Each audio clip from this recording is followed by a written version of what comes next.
Now next point is the photoelectric effect.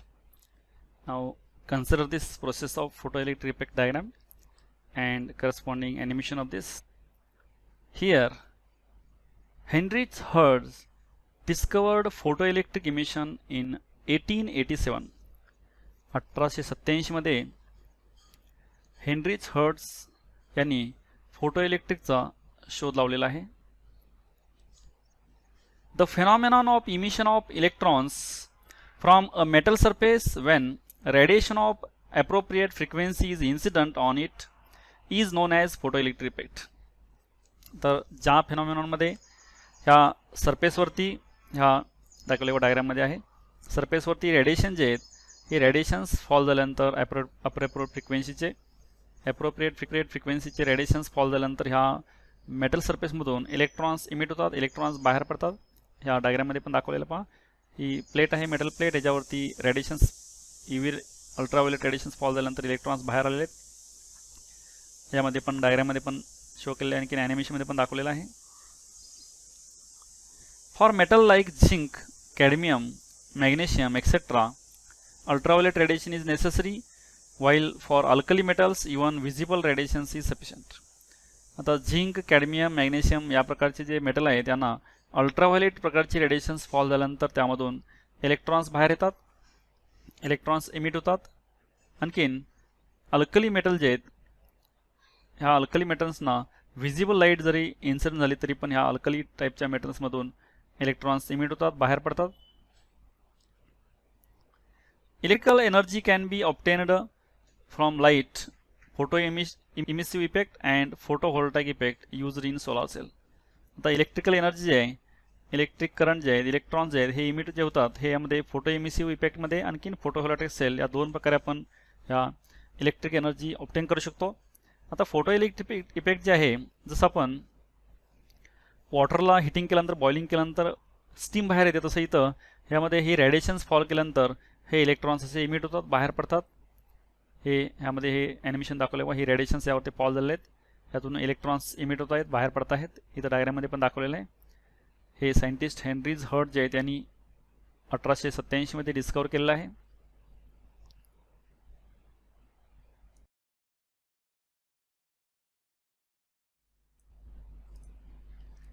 Next point is experimental setup of photoelectric effect. Now consider this diagram, experimental setup of this photoelectric effect.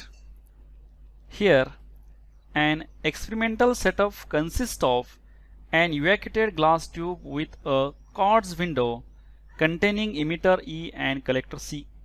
याच्यामध्ये ही quartz window आहे, इथं ही quartz window आहे, या साईडला evacuated glass आहे, glass tube आहे. या glass ट्यूबमध्ये हा इमिटर आहे E आणि हा इकडं कलेक्टर C आहे.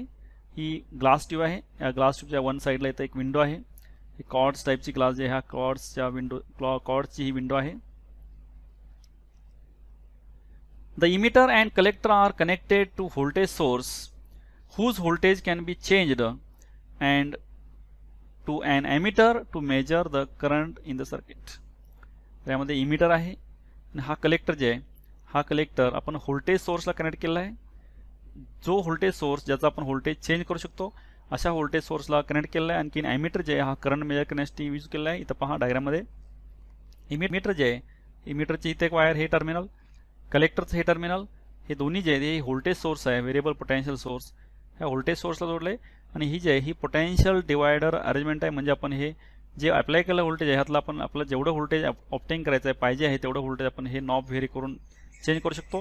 आणि इथून आलेला करंट हा मायक्रो एम्पियरमध्ये आपण मेजर करू शकतो. आणि याचं व्होल्टेज आहे हा व्होल्टमीटरमध्ये आपण मेजर करू शकतो, किती आपण व्होल्टेज यातून वापरलं आहे, ऑब्टेन केलं आहे ते.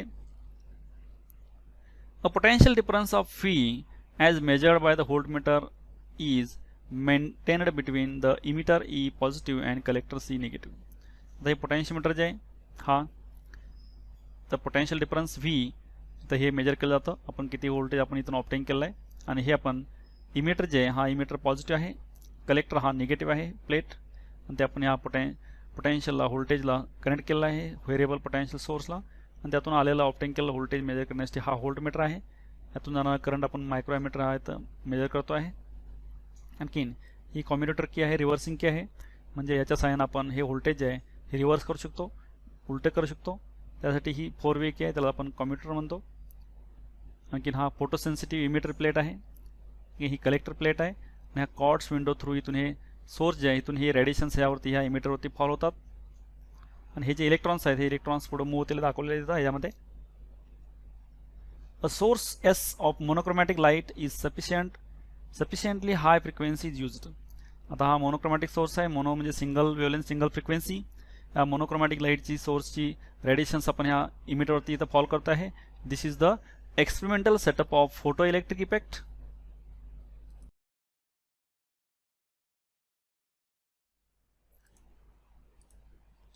Now next one is working of experiment. आता आपण फोटो इलेक्ट्रिक इफेक्ट जे आहे याचं एक्सपेरिमेंटल वर्किंग जे आहे हे वर्किंग आपण पाहणार आहोत. Now consider this animation here. Light is made to fall on the surface of the metal plate E and electrons are ejected from the metal through its surface. त्यामध्ये दोन्ही animation सेमच आहेत, फक्त तिथं आपण हे सिंपल प्रिन्सिपल दाखवलेला आहे. इथं यामध्ये हा कॅथोड आहे, इथं ॲनोड आहे. इथं हे यावरती रेडिएशन्स फॉल झाल्यानंतर इथून जे इलेक्ट्रॉन इमिट झाले ते इलेक्ट्रॉन्स इकडं मूव्ह झालेले आहेत, आणि यातून हा आपण करंट इथं पाहू शकतो डेव्हलप झालेला. तेच इथं पण आहे. यामध्ये फक्त आपण हे व्होल्ट मीटर आणखीन करंट मीटर आहे, व्होल्टेज आणि करंट मेजर करण्यासाठी. हा ॲनोड आहे, हा कॅथोड आहे. इथून ही कॉर्ड्स विंडो आहे, ह्यातून हे रेडिएशन्स इथं फॉल होतात. हे पर्टिक्युलर फ्रिक्वेन्सी रेडिएशन्स फॉल झाल्यानंतर इथून हे इलेक्ट्रॉन्स इमिट होतात, आणि हे इमिट झालेले इलेक्ट्रॉन जे आहेत हे इलेक्ट्रॉन्स इकडं ॲनोडकडे मूव्ह होत आहेत. कॅथोडपासून इमिट झालेले इलेक्ट्रॉन्स ॲनोडकडे मूव्ह होतात, आणि हा करंट मीटर इथं करंट दाखवतो आहे याच्यामध्ये.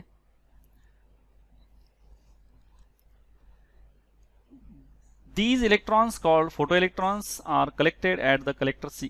आता ह्यातून बाहेर आलेले इलेक्ट्रॉन जे आहेत ह्यांना फोटो इलेक्ट्रॉन्स म्हणतात, कारण फोटॉन जे ही लाईट इन्सिडेंट झाल्यानंतर ह्यातून इलेक्ट्रॉन बाहेर आलेले आहेत म्हणून याला फोटो इलेक्ट्रॉन्स म्हणतात. हे फोटो इलेक्ट्रॉन्स कलेक्टरवरती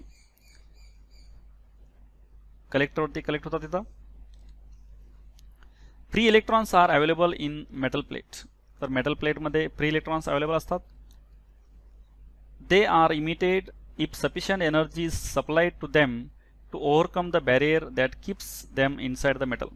आता मेटल सरफेसमध्ये जे काही ॲटम्स आहेत त्या ॲटम्समध्ये लास्ट ऑर्बिटचे इलेक्ट्रॉन जे आहेत, जे काही फ्री इलेक्ट्रॉन्स आहेत हे फ्री इलेक्ट्रॉन्स न्यूक्लियसशी लूजली बाउंड असतात. न्यूक्लियसशी लूजली बाउंड असल्यामुळे त्यांना बाहेरची एक्सटर्नल एनर्जी थोडी मिळाल्यानंतर ते त्या एनर्जी लेवलमधून एक्झिट होऊन मेटल सरफेसमधून बाहेर येतात. पर्टिक्युलर फ्रिक्वेन्सी रेडिएशन त्यावरती फॉल झाल्यानंतर ते इलेक्ट्रॉन्स बाहेर आल्यानंतर हे इलेक्ट्रॉन्स फ्रीली मूव्ह होतात, आणि हेच इलेक्ट्रॉन जे ते फोटो इलेक्ट्रॉन्स आहेत हे फोटो इलेक्ट्रॉन्स काय करतात, इलेक्ट्रिक करंट प्रोड्यूस करतात, डेव्हलप करतात. इथं रेडिएशन्स फॉल झाल्यानंतर इथून इलेक्ट्रॉन्स बाहेर पडतात पहा. तर हे इकडं ॲनोडकडं हे इलेक्ट्रॉन्स मूव्ह होतात कॅथोडकडून. ह्या ॲनिमेशनमध्ये पण दाखवलेला आहे, इथं पण दाखवलेल्या ॲनिमेशनमध्ये. This is the working of this experiment.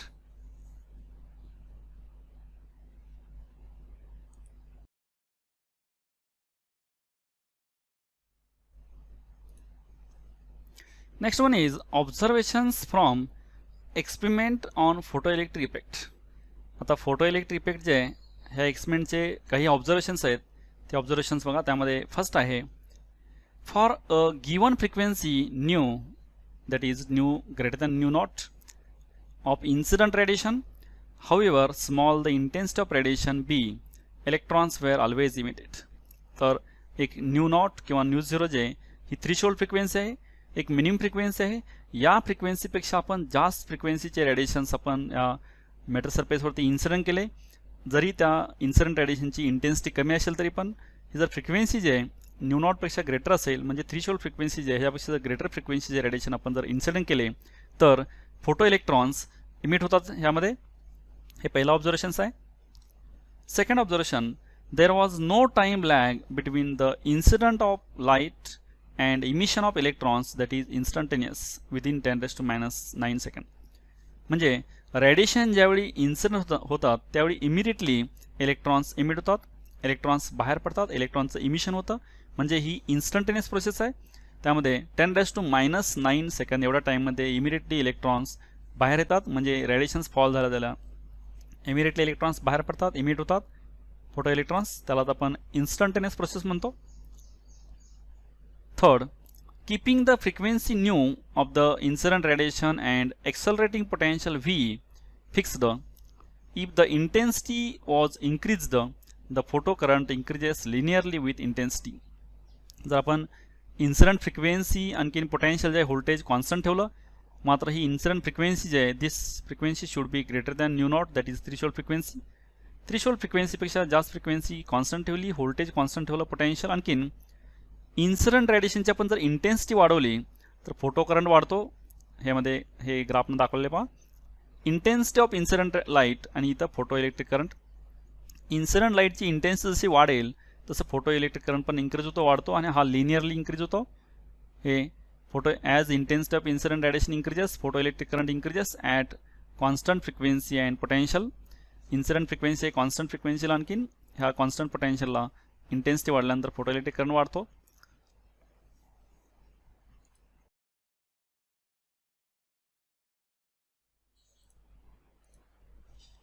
Now, fourth observation, keeping intensity and frequency fixed. Initially, the current increased with voltage, then it remains constant, that is called as saturation current I0. तर आपण intensity आणि frequency constant ठेवली तर current increase होतो, voltage increase केल्यानंतर ह्या डायग्राममध्ये पहा. तर इंटेन्सिटी आणि फ्रिक्वेन्सी कॉन्स्टंट ठेवल्यानंतर आपण जर व्होल्टेज इन्क्रीज केलं, हे बघा पोटेन्शियल एक्सेलरेटिंग पोटेन्शियल आहे म्हणजे व्होल्टेज आहे. व्होल्टेज इन्क्रीज केल्यानंतर हा करंट इन्क्रीज होतो आणि थोड्या वेळानंतर हा कॉन्स्टंट होतो. This current is known as saturation current I0. म्हणजे किपिंग फ्रिक्वेन्सी आणि इंटेन्सिटी कॉन्स्टंट ठेवल्यानंतर इनिशियली करंट इन्क्रीज होतो, हे व्होल्टेज इन्क्रीज केल्यानंतर करंट इन्क्रीज होतो इनिशियली, पण थोड्या वेळानंतर हा कॉन्स्टंट होतो, that is called I0 saturation current. Now keeping fifth property, keeping the accelerating voltage and incident frequency fixed. आता आपण इथं एक्सेलरेटिंग व्होल्टेज आणि इन्सिडंट फ्रिक्वेन्सी कॉन्स्टंट ठेवली. If the intensity of incident radiation increased, the value of saturation current also increased proportionally.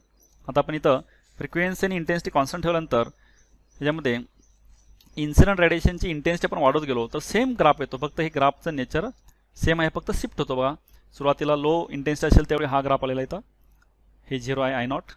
त्यानंतर आपण next थोडीशी intensity वाढल्यानंतर इथं सेम नेचर आलं आहे, फक्त इथं I1 आहे इंटेन्सिटी. नेक्स्ट परत थोडी इंटेन्सिटी वाढवली, हा इंटेन्सिटीला परत हा ग्राफ आला आहे, म्हणजे नेचर सेम आहे. नेचर म्हणजे व्होल्टेज वाढल्यानंतर हा करंट वाढतो आणि नंतर कॉन्स्टंट होतो, पण ह्याची व्हॅल्यू जी आहे सॅच्युरेशन करंटची व्हॅल्यू वाढत गेली आहे. बघा सुरुवातीला इथं ग्राफ आलेला हा लो इंटेन्सिटीला, त्यापेक्षा थोडी जास्त फ्रिक्वेन्सीला हा आलेला आहे इंटेन्सिटीला, त्यापेक्षा जास्त इंटेन्सिटीला इथं आलेला आहे. नेचर सेम आहे, फक्त हा ग्राफ वरती शिफ्ट झालेला आहे, म्हणजे सॅच्युरेशन करंट इन्क्रीज होत गेलेला आहे. The maximum kinetic energy Ke max of the electrons depended on the potential V for a given metal plate and frequency of the incident radiation. It did not depend on the intensity of the incident radiation. आता kinetic energy maximum kinetic energy आहे म्हणजे radiations fall झाल्यानंतर electrons emit होतात, electrons emit झाले की electron move होतात. मग moving electron जे आहे, मुव्हिंग इलेक्ट्रॉनला कायनेटिक एनर्जी असते. ती कायनेटिक एनर्जी इलेक्ट्रॉनची या पोटेन्शियलवरती आणखीन फ्रिक्वेन्सीवरती डिपेंड आहे. म्हणजे व्होल्टेजवरती एक्सेलरेटिंग पोटेन्शियल जे आहे व्होल्टेज आणखीन फ्रिक्वेन्सी ह्या दोन्ही टर्मवरती डिपेंड आहे. आणि हे Ke max जे आहे ही इंटेन्सिटीवरती डिपेंड नाही आहे. हे इथं बघा पोटेन्शियल जे आहे हे Ke max हे व्होल्टेजवरती आणखीन फ्रिक्वेन्सीवरती डिपेंडवर आहे आणि इंटेन्सिटीवरती डिपेंड नाही आहे. हे Ke max kinetic energy maximum of this photo electron. If increasingly negative potential were applied to the collector, the photocurrent decreased and for some typical value minus V0, photocurrent becomes 0. This V0 is known as cutoff or stopping potential. तर आपण reverse potential negative potential apply करत गेल्यानंतर हे photo electron जे आहेत photo current जे आहे हे स्टॉप होतो, 0 होतो. ज्या पोटेन्शियलला फोटो करंट किंवा फोटो इलेक्ट्रॉन स्टॉप होतात ते पोटेन्शियल जे आहे त्याला म्हणायचं स्टॉपिंग पोटेन्शियल किंवा कट ऑफ पोटेन्शियल. इथं दाखवले बघा, हे आपण निगेटिव्ह पोटेन्शियल लावलेलं आहे इथं, म्हणजे निगेटिव्ह पोटेन्शियल लावत गेल्यानंतर हे फोटो करंट फोटो इलेक्ट्रॉन्स कमी झालेले आहेत. हे वेगवेगळ्या इंटेन्सिटीसाठी आहे. पहिल्या इंटेन्सिटी आपण जर विचार घेतला तर इथं हे इकडे निगेटिव्हली व्होल्टेज वाढवलं आहे, आपण निगेटिव्हली व्होल्टेज वाढवलं म्हणजे रिव्हर्स व्होल्टेज वाढवलेलं आहे, रिव्हर्स पोटेन्शियल वाढवलेलं आहे, त्याला आपण रिटार्डिंग पोटेन्शियल म्हणतो. हे पोटेन्शियल वाढवल्यानंतर हे करंट कमी झालेलं आहे, 0 झालेलं आहे. एका पर्टिक्युलर व्होल्टेजला म्हणजे इथून आपण व्होल्टेज इकडे वाढवत आलेलं आहे निगेटिव्ह व्होल्टेज. या व्होल्टेज आल्यानंतर V0 जे आहे मायनस V0 या व्होल्टेज आल्यानंतर इलेक्ट्रॉन स्टॉप झालेले आहेत, फोटो इलेक्ट्रिक करंट स्टॉप झालेला आहे. मग हे जे पोटेन्शियल आहे, हे जे व्होल्टेज आहे, याला माहिती स्टॉपिंग पोटेन्शियल किंवा कट ऑफ पोटेन्शियल. म्हणजे negative potential, retarding potential, voltage required to stop the photo electron, this is known as stopping potential. म्हणजे एवढ्या व्होल्टेजला आपण निगेटिव्ह व्होल्टेजला, रिव्हर्स व्होल्टेजला अप्लाय केल्यानंतर हे इलेक्ट्रॉन स्टॉप होतात, करंट स्टॉप होतो. ह्याला माहिती stopping potential, cut off potential. हे V0 आहे.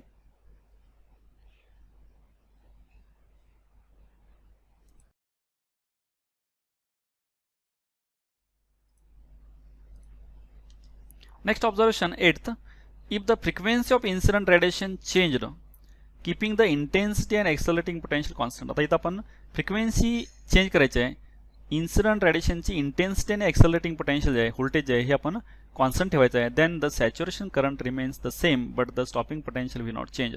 इथं सॅच्युरेशन करंट सेम असतो पण स्टॉपिंग पोटेन्शियल मात्र बदलतं. इथं डायग्राममध्ये दाखवलेलं आहे. इथं आपण फ्रिक्वेन्सी चेंज केली आहे. फ्रिक्वेन्सी चेंज करायची, आणखी एक्सेलरेटिंग पोटेन्शियल म्हणजे व्होल्टेज आणखी इंटेन्सिटी जे लाईटची कॉन्स्टंट ठेवली, तर इथं बघा ही सॅच्युरेशन करंट जे हा कॉन्स्टंट येतो. हे वेगवेगळ्या फ्रिक्वेन्सी आहेत, न्यू1, न्यू2, न्यू3. न्यू3 is greater than न्यू2 and न्यू2 is greater than न्यू1 आहे. तर ह्या वेगवेगळ्या फ्रिक्वेन्सींना आपण जर हे ग्राफ पाहिला तर एक्सेलरेटिंग पोटेन्शियल आणखी इंटेन्सिटी कॉन्स्टंट ठेवली आपण. तर इथं व्होल्टेज आहे किंवा इकडे हे ग्राफ V1, न्यू1, न्यू2, न्यू3ला हे V0 जे आहे, V0 जे मायनस हे रिटार्डिंग पोटेन्शियल, स्टॉपिंग पोटेन्शियल हे वेगवेगळं आलेलं आहे. म्हणजे स्टॉपिंग पोटेन्शियल जे आहे हे फ्रिक्वेन्सी चेंज केल्यानंतर बदललेलं आहे. सॅच्युरेशन करंट मात्र सेम आहे. म्हणजे स्टॉपिंग पोटेन्शियल जे आहे हे स्टॉपिंग पोटेन्शियल फ्रिक्वेन्सीवर डिपेंड आहे, इंटेन्सिटीवर डिपेंड नाही आहे. तर इथं आपण सॅच्युरेशन करंट सेम आलेलं आहे. वेगवेगळ्या फ्रिक्वेन्सीसाठी स्टॉपिंग पोटेन्शियल मात्र चेंज झालेलं आहे. पण आपण फ्रिक्वेन्सी चेंज केल्यानंतर स्टॉपिंग पोटेन्शियल बदललेलं आहे.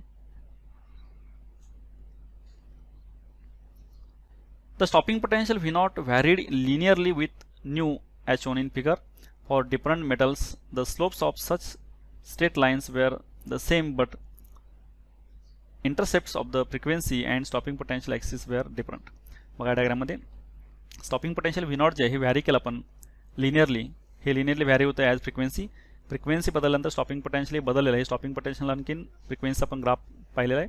आपण दोन वेगवेगळे मेटल्स घेतले, तर दोन वेगवेगळ्या मेटल्सचा हे ग्राफ जे आहे स्टॉपिंग पोटेन्शियलचा आणखीन फ्रिक्वेन्सीचा ग्राफ जे आहे ह्या दोघांचा स्लोप मात्र सेम आहे, पण इंटरसेप्ट जे आहे एक्स ॲक्सिसचा इंटरसेप्ट हा वेगवेगळा आहे. आणखीन हे स्टॉपिंग पोटेन्शियल जे आहे हे वेगवेगळं आहे. वेगवेगळ्या मेटलसाठी स्लोप मात्र दोन्हींचा सेम असतो. दोन्ही वेगवेगळे मेटल आपण घेतले, त्यांचे स्टॉपिंग पोटेन्शियल आणि फ्रिक्वेन्सी आहे हा ग्राफ काढल्यानंतर स्लोप दोन्हींचे सेम येतात, पण त्यांचे इंटरसेप्ट जे आहे फ्रिक्वेन्सी आणि स्टॉपिंग पोटेन्शियलचे, हे स्टॉपिंग पोटेन्शियल आहे आणि फ्रिक्वेन्सीची इथं हा फ्रिक्वेन्सीला वेगळे आलेला आहे, ह्याची फ्रिक्वेन्सी ते वेगळे आहे इंटरसेप्ट, आणि स्टॉपिंग पोटेन्शियल पण दोघांचे वेगवेगळे आले आहेत. मेटल मात्र वेगवेगळे आहेत, आणखीन यांचे स्लोप मात्र सेम असतात. This are the observations of photo electric effect. ही फोटो इलेक्ट्रिक इफेक्टची ऑब्झर्वेशन्स आहेत. त्यांनी एक्सपेरिमेंट करून ही निरीक्षण केलेलं आहे सायंटिस्ट हर्ट्झ यांनी.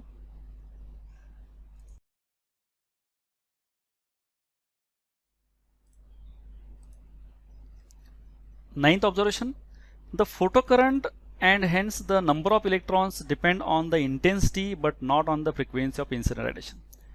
तर फोटोकरंट जे आहे हा म्हणजे नंबर ऑफ इलेक्ट्रॉन्स जास्त असेल तर फोटोकरंट जास्त असतो, कारण फ्लो ऑफ चार्जेस जे आहेत, फ्लो ऑफ इलेक्ट्रॉन्स म्हणजेच इलेक्ट्रिक करंट आहे. त्यामुळे हे डिपेंड आहे इंटेन्सिटीवरती. ज्यावेळी इंटेन्सिटी वाढेल त्यावेळी फोटो करंट किंवा फोटो इलेक्ट्रॉन्स वाढतात, त्यामुळे करंट वाढतो. आणि हे फ्रिक्वेन्सीवरती डिपेंड नाही, ओनली इंटेन्सिटीवर डिपेंड आहे फोटो करंट आणखीन photo electrons. As long as the incident frequency was larger than the threshold frequency new not and the potential of anode was higher than that of the cathode. तर ह्यामध्ये condition आहे potential ॲनोडचं higher पाहिजे कॅथोडपेक्षा. आणखीन threshold frequency जे आहे new not ह्याच्यापेक्षा जास्त फ्रिक्वेन्सीची radiation fall झाल्यानंतर त्यानंतरच इलेक्ट्रिक करंट जे आहे प्रोडक्शन होत असतं, फोटो इलेक्ट्रिक करंट जनरेट होतो, डेव्हलप होतो. आणि हा फोटो इलेक्ट्रिक करंट जे आहे हे नंबर ऑफ इलेक्ट्रॉन्सवरती आणखीन लाईटच्या इंटेन्सिटीवरती डिपेंड असतो आणि तो फ्रिक्वेन्सीवरती डिपेंड नसतो. हे 9th प्रॉपर्टी आहे, 9th ऑब्झर्वेशन आहे photo electric इफेक्टमधलं.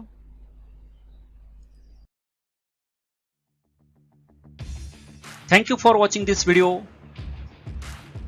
Keep watching videos and don't forget to subscribe, like and share.